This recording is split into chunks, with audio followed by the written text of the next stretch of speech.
పొట్టకూటి కోసం గల్ఫ్ వెళ్లిన కార్మికులు తీవ్ర ఇబ్బందులు పడుతున్నారు.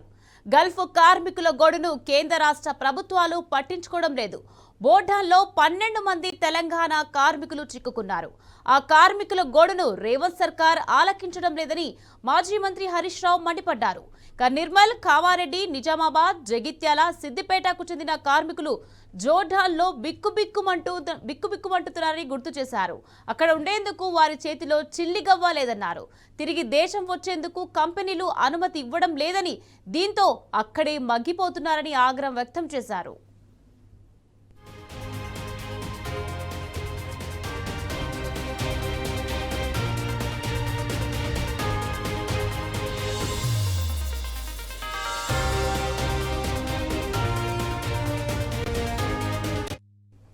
జోర్డాన్లో చిక్కిన గల్ఫ్ కార్మికులను వెంటనే స్వదేశం తీసుకుని రావాలని కేంద్ర రాష్ట్ర ప్రభుత్వాలను హరీష్ రావు డిమాండ్ చేశారు.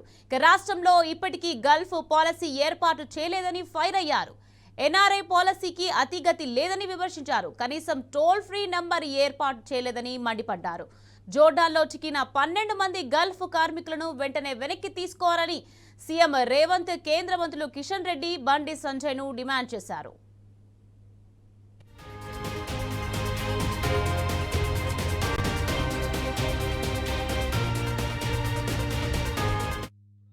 సార్ పోయిన సంవత్సరంలో 2024లో 9 నెలలో 25 తారీఖు వచ్చినాం సార్. బొంబాయి నుంచి వచ్చినాం. అంటే ఎంట్రీలో చెప్తారు సార్ మాకు 6 నెలలకు రావచ్చు, 7 నెలలకు రావచ్చు, అగరు ఏమన్నా ఎమర్జెన్సీలు ఉంటే మాట. సరే అదే మాకు ఎమర్జెన్సీ వచ్చినా కూడా 5 నెలలకు వచ్చినాక 6 నెలలకు మా బాబు చనిపోయిండు. ఆయన కంపెనీ దగ్గరకు అయితే పంపలేదు సార్. అయితే సంవత్సరం గడిపాకనే పోవచ్చు అన్నారు సార్.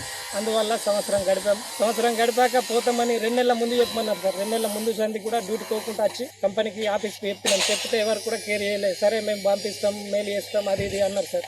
అయినా వీసా పూర్తి అయ్యాక ఆ 2 నెలలు కూడా గడిపాక కూడా పోయినాం. పోయితే కూడా లేదు, ఎంఎస్కేప్ కొర్రి, మీకు ఫైన్ కట్టి కొర్రి అని చెప్పి ఇదే అన్నారు సార్. అయితే మా వాళ్ళ ఫైన్ కాదు, ఆల్రెడీ వేరే కంపెనీలలో పోతుర్రు, ఫైన్ లేకుండానే పోతురు సార్. ఇక్కడ జోడన్లో మస్తు కంపెనీలు ఉన్నాయి, క్లాసిక్, జియా, వేరే కంపెనీలు మన వాళ్ళు గుర్తున్న వాళ్ళు ఉన్నారు. 6 నెలలకు పోయిన వాళ్ళు ఉన్నారు, 6 ఏళ్ళకి పోయిన వాళ్ళు ఉన్నారు. మీరు 2 ఏళ్ళు చేసేదాకా నడవది, చేయకపోతే 1,50,000 కట్టు, 2 లక్షలు కట్టు అని చెప్పి మమ్మల్ని సతాయిస్తారు సార్. దయచేసి మమ్మల్ని జర సహకరించే పని చేయండి సార్. గవర్నమెంట్ మనకు సహకరిస్తలేదు, మిమ్మల్ని ఫైన్ కట్టే ఇవ్వమంటారు అని చెప్పి అంటారు. మన కంపెనీ వాళ్ళు, ఎంఎస్ వాళ్ళు చేసిన నాటకం అవుతుంది సార్. మా డౌట్ అయితే ఇది పక్కా మాట. ఎందుకంటే వేరే కంపెనీలో, ఇదే జోడాన్లా వేరే కంపెనీలో 6 నెలలకు, ఏడాదికి ఎవరైనా పోయినరు.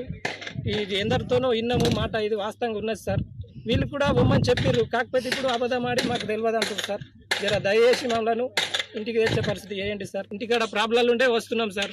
ఇక్కడ సౌకర్యాలు ఏవి మంచిగా లేకున్నా కూడా చేసి భరించినాం సార్.